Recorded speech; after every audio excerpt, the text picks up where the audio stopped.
Hi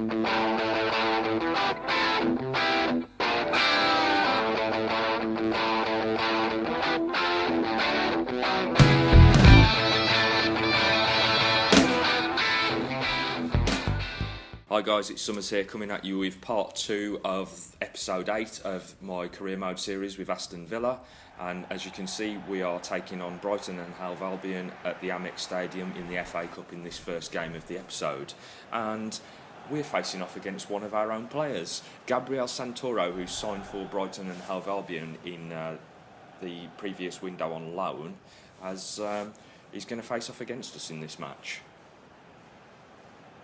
Should make things rather interesting as we move out to our lineup. We can see that we've popped an Ireland back in goal. El Mohammed is playing right back, Chester House centre back, Wagnerman out on the left, Maitland-Niles, Burge and Dozzell in midfield. Nelson and Weah and Smith Rowe play up front. Ball's out here to unlucky there from Smith Rowe. Hits the side netting with that header. And once again he's here on the ball with 32 minutes on the clock. He's got away from the defender and lobs it in. Timothy Weah. Unlucky there from Weah. Poor bit of play there from Sander Burge, but we've still managed to get hold of the ball and he's back on it now. He's knocked it inside to Maitland-Niles and Maitland-Niles has found Timothy Weah. Timothy Weah, and he's hit the post. Chances were few and far between in that first half there, but we were the only ones really to be making any kind of chances on goal. As 63 minutes into the game, we go 1-0 down. Brighton and Hove Albion have been pretty abysmal up until this point, but once again, a singular attack that's got in behind the lines and a header that, frankly, we couldn't get anywhere near. Nobody marking him, abysmal defending, a typical FIFA kind of goal this year, and we've lost in this round of the FA Cup, so we're out of the FA Cup, and Brighton and Hove Albion go through to the next round.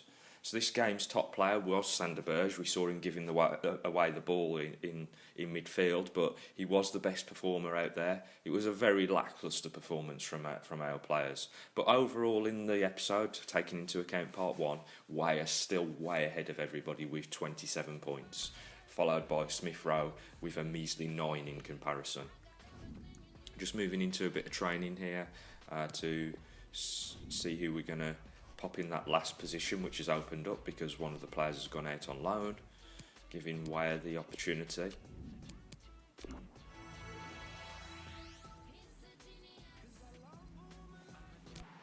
As we move out to the second game of this part 2 episode, and we're playing Spurs at home. Should make for an interesting game, this one. Spurs are flying quite high in the league, so although we've already got one loss on the board, we are susceptible to another one here in the second game, but we will try our best. We've changed the lineup quite considerably because of players being quite tired. Dicko's up front instead of Weah, so he can't accumulate the kind of points that he's already been getting in this episode, but nevertheless, let's see where Weah's got through here, and he's tried to dink the keeper. The keeper was having none of it and just stood up to the challenge. Keeper there having to make a brilliant save as Spurs tried their best to get that opportunity scored as Tavernier gets through, and he smashed it in. Marcus Tavernier there from the left wing, cut inside from the through ball, and it's a great strike. We go 1-0 up against Spurs with 4 minutes of the half left. Great love through ball, and he took it down into his stride and just hit it left-footed past the onrushing keeper.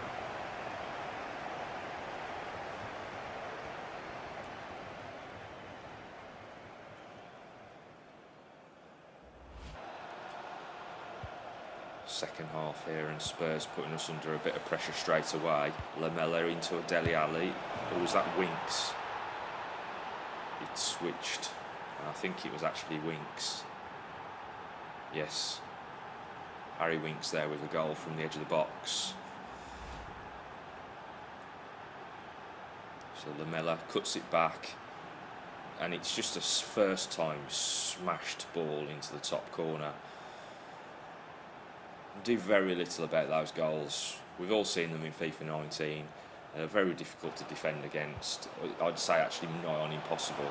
As Grealish here gets the ball through to Dicko, he's knocked it out the wing to Green.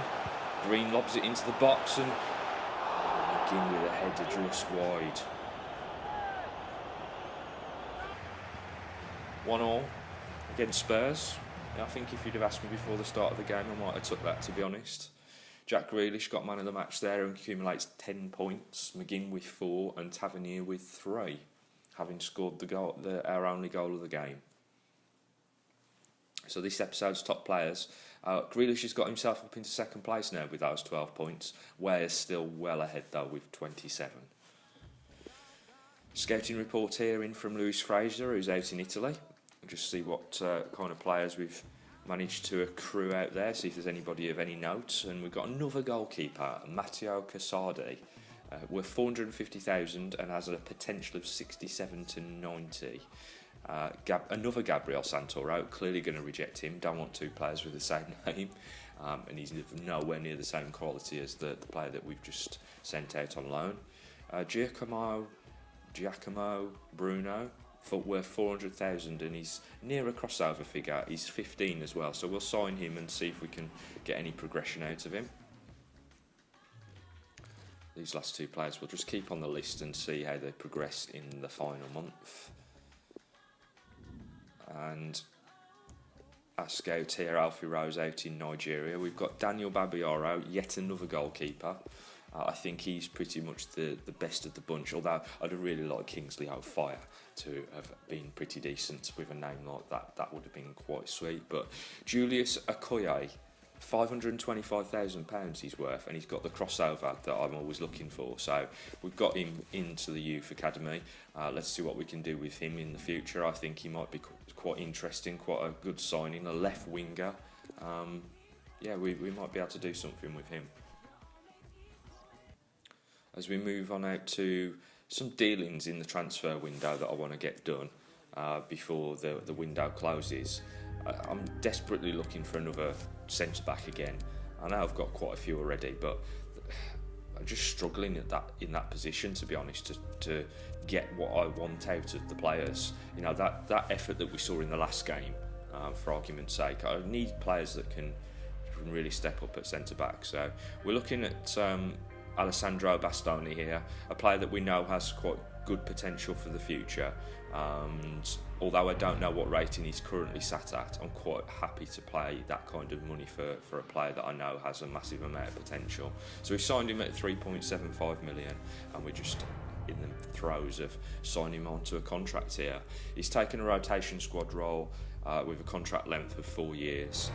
He's going to disregard the release clause, as all of the players tend to do anyway. I don't even know why we've got it in the game, to be perfectly honest, because nobody even tends to want a release clause.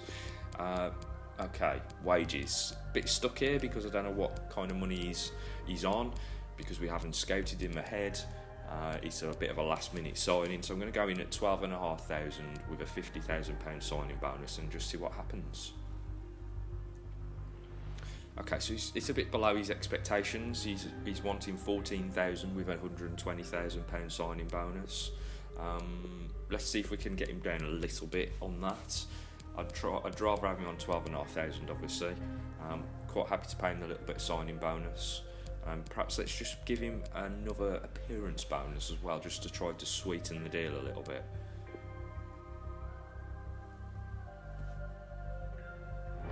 Okay, we've got our man. So we've got another centre-back now.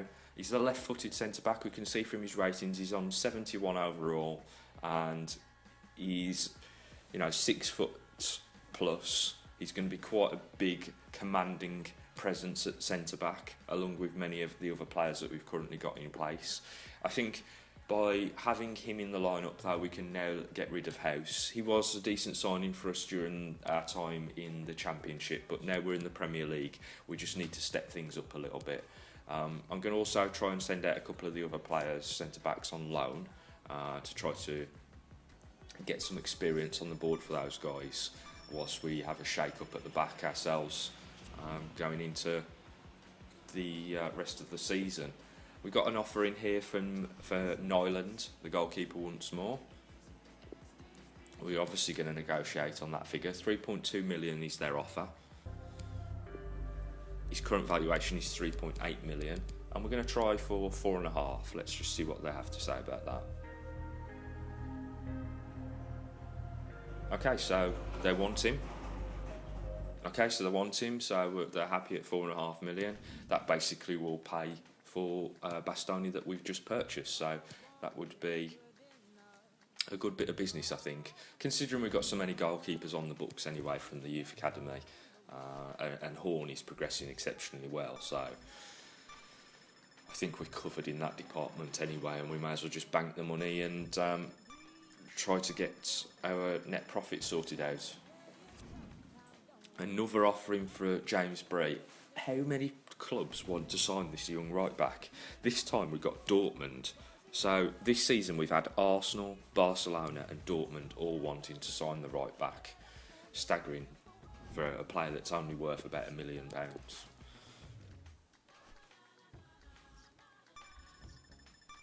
we're just going to roll down the clock here. I don't really have any ambition to sign anybody else in the window because we're a bit running short on money now.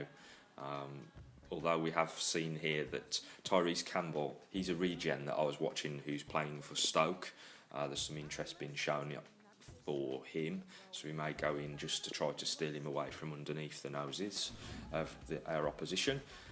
As we get an offer in for Nuadico. Again, another player that did it really well in the Championship, hasn't really been able to translate that form into the Premier League so far, but we really need him at this stage. Brewster's out on loan, and I'm not going to call him back at any point soon, so I think Dicko's a player that we need to keep in the frame at the moment.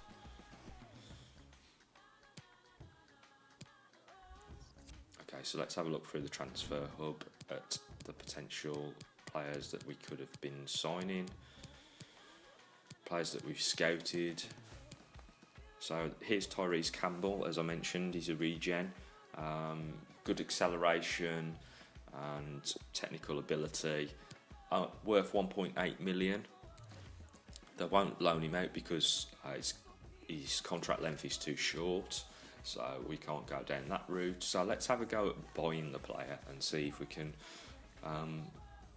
just add some more depth to the squad, perhaps. He's not exactly an expensive player, so he could show a great deal of potential in the future. He might be a good signing at this stage. So he's worth 1.8 million according to his current valuation. Let's have a look, see if we've got any players that we could swap out for him actually. No strikers, wingers. Let's have a look who we've got out there. No, none of those that we're interested in getting rid of. Lorenzo Mancini, we could be interested in a swap up for him. Young Cam that I think is going to take a while to grow, but Stoke aren't interested in him, so I think we'll just go on to offer a transfer fee. Just try £1 million and let's just see what happens. So it's £1 million with a 15% sell-on clause, and they've come back at 1.15 with a 13% sell-on clause. It's not bad actually, but as you know, I always like to get a little bit less, get things for a little bit less. So let's change things up, 1.1 with a 10% sell-on clause. Oh, and here we go. It's that bonkers moment in negotiations with FIFA where they just decide to go and kick one down the road. So now they've changed their mind and they want 1.75 for him with a 6% sell-on clause. In these situations, it really frustrates me how this negotiation thing works, because there's no rhyme or reason as to why you would change the figure so drastically. I think at this point they're basically saying, well, we don't want to sell him. So we've changed our figure to 1.1 with 12%, and now we're down to 1.7 with 7% sell-on clause. So literally no movement in terms of the transfer sum. I could have signed him for 1.15 million. I know it was a bit stingy on my behalf for that 50,000, but come on, seriously, why does the game then change that figure to 1.75 million pounds? £600,000 extra. It just makes zero sense to me what's going on in those negotiation situations. I've seen it numerous times now, and it's just broken. Another phase of FIFA that needs looking at. As another transfer offer comes in for El Mohammadi, the ageing right back who's been a fantastic player for us, to be honest. Can play right back or right midfield, and he's brilliant at bombing on down the right hand side. And even though he's in decline now, his figures are starting to show signs of dropping off. I really think it's not the point in which we should let him go. He's not worth a great deal of money anyway. Quite happy just to see his contract out until he retires. And that's it. End of the transfer window, deadline day. So if you enjoyed that episode, don't forget to hit the like button. Don't forget that Timothy Weah got player of the episode over these two parts. So come back and watch episode 9, where we'll get him all trained up in the training scenarios.